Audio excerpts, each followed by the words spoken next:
ஏய் ஸ்வேத், நடராஜ் டிராப் பண்ணிட்டு போலாம். உன் ரூம்ல டிராப் பண்ணிட்டு போறேன்னு சொல்றேன்ல. Okay see you bye.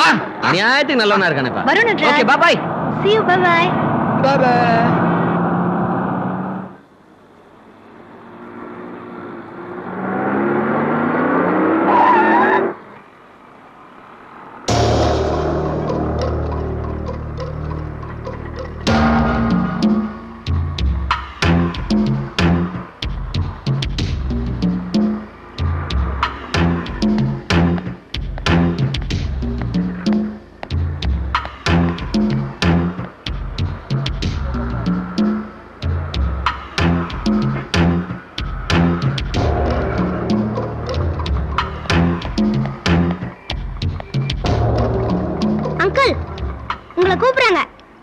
யார் கூப்பிடுறாங்க?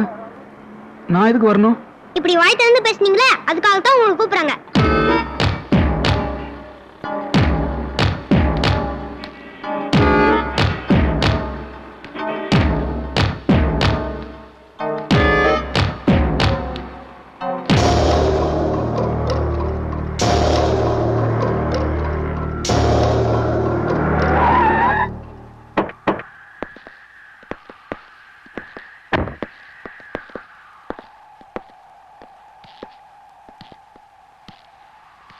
பிச்சைக்காரத்தனமா இல்ல?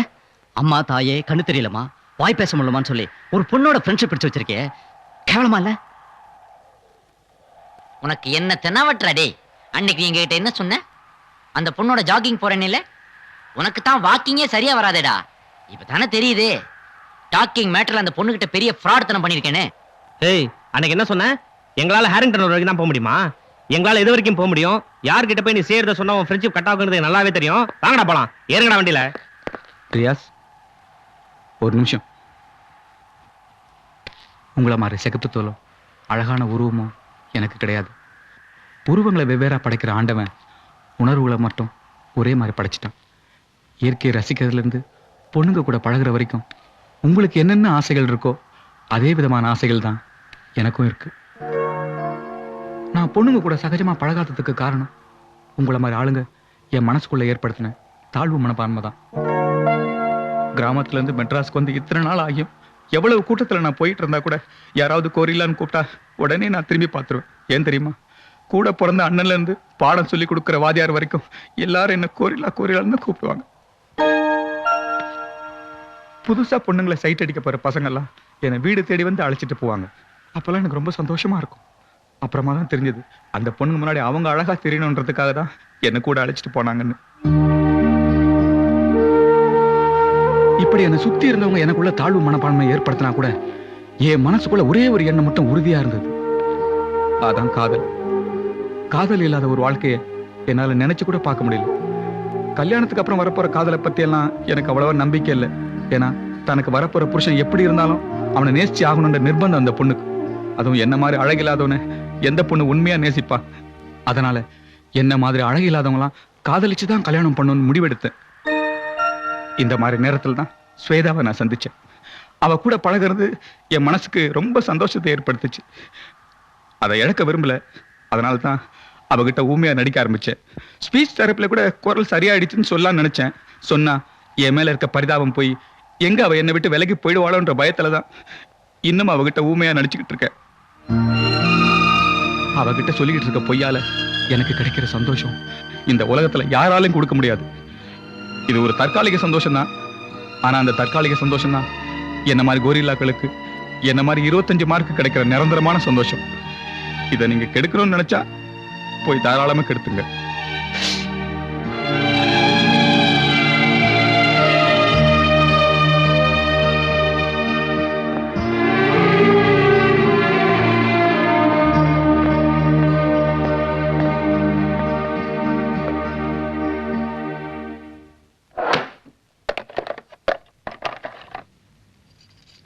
ஸ்வேதா, ஏமா டான்ஸ் கிளாஸ் போகும்போது வெறும் வயித்தோட போறேங்கறே, ஒரு டம்ளர் பாலாவது குடிச்சிட்டு போக கூடாதா? எப்படி டான்ஸ் கிளாஸ் போறது? ஏன் வண்டி சாவியை காணோம்? என்னாச்சு? கீ ஸ்டாண்ட்ல தானே வெப்ப? நீ அங்கதான் வச்சேன். எங்க போச்சுன்னு தெரியலையே. சரி நீ டென்ஷன் ஆகாத.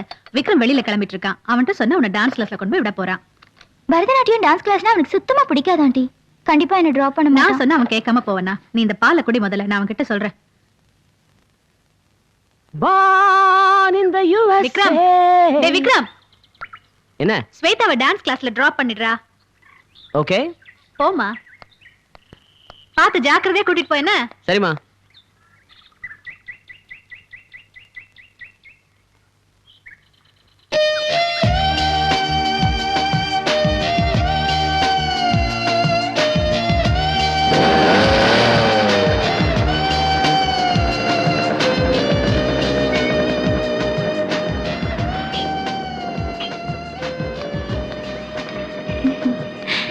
Thank you, Vikram.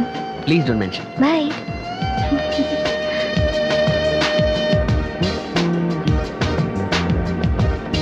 டேய் விக்ரம்டா. ஹாய் ஹாய்டா. ஹாய். ஏய் எல்லாருக்கும் கோக். ஏய் மச்சான் மச்சான் மச்சான், இவ்வளவு நேரம் 50 kg அமெரிக்கா உட்கார்ந்து சீட்ரா. அந்த ஃபீல கெடுத்துறாதடா டேய். ஏய் என்னடா சொல்ற? ப்ராமிஸாடா? எப்படா அதெல்லாம்? அது ஒண்ணும் இல்லடா, அவன் வண்டி சாவி தொலைஞ்சு போச்சு, அதான் லிஃப்ட் கொடுத்தேன். ஆனா உனக்கு தெரியுமா, இன்னொரு வாரத்துக்கு வண்டி சாவி கிடைக்கவே கிடைக்காது. டேய் மச்சான், நீ அமெரிக்காவுக்கு ஆண்டி வரங்கடா. Stop. ஏய் நட்ராஜ், உன்னை எங்கெல்லாம் தேடுறது? இங்க என்ன பண்ணிட்டு இருக்க? இந்தாங்கய்யா, போட்டு பாருங்க. வணக்கம்மா. வணக்கம். நல்லா இருக்கீங்களா? நல்லா இருக்கேன். அப்புறம் நாங்க எல்லாரும் கிஷ்கிந்தா போலாம் ஜாலியா கிளம்பிட்டு இருக்கோம். நீயும் வரியா? Hi Natraj, come on. வேண்டாங்கய்யா, வேண்டாங்கய்யா. அம்மா கூட வந்திருக்கீங்க, நான் வாங்கிக்க மாட்டேன். கால் ஊனத்தோட உயிருக்கே உத்தரவாதம் இல்லாம நடு ரோட்ல நான் பிச்சை எடுத்தப்போ என்னை தாண்டி போன யாருமே என்னை கண்டுக்கல. அப்படி கண்டுகிட்ட சில பேரும் நான் கெட்ட நானு தூக்கி வீசிட்டு போனாங்க. ஆனா இந்த அம்மா மட்டும்தான் என்னுடைய உண்மையான கஷ்டத்தை புரிஞ்சுக்கிட்டு இந்த கடை வைக்க பணம் கொடுத்து இப்ப என் குடும்பத்தோட நிம்மதியா சாப்பிட உதவி பண்ணாங்க. அப்படிப்பட்ட இவங்க கூட வந்திருக்கீங்க, உங்ககிட்ட நான் பணம் வாங்க மாட்டேன் சார். வேண்டாங்க சார், வேண்டாங்கம்மா. வரேன். சரிங்கம்மா, போயிட்டு வாங்கம்மா, போயிட்டு வாங்க.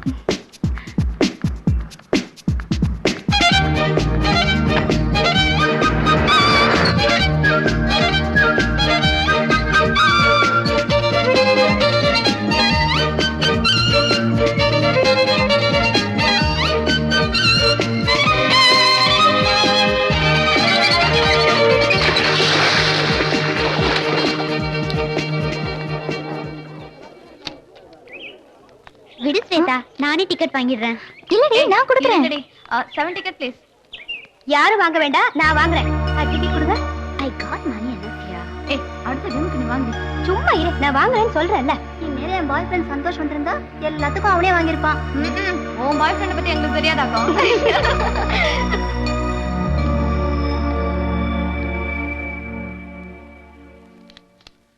நல்ல வேளை செருப்பு தைக்கிறவன் 5 ரூபா வாங்காம விட்டான்.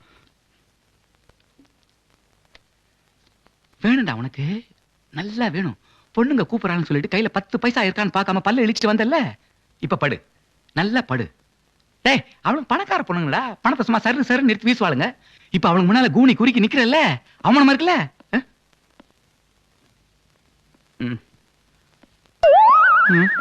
ஸ்வேதாக்கு தெரிஞ்ச ஆளா இருக்க போறான்டா.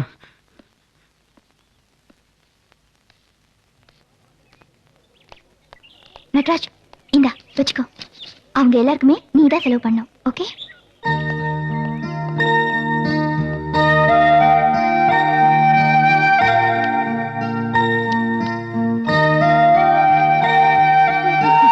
இப்பெல்லாம் இவளுக்கு கிண்டல் ஜாஸ்தியா போயிடுச்சு.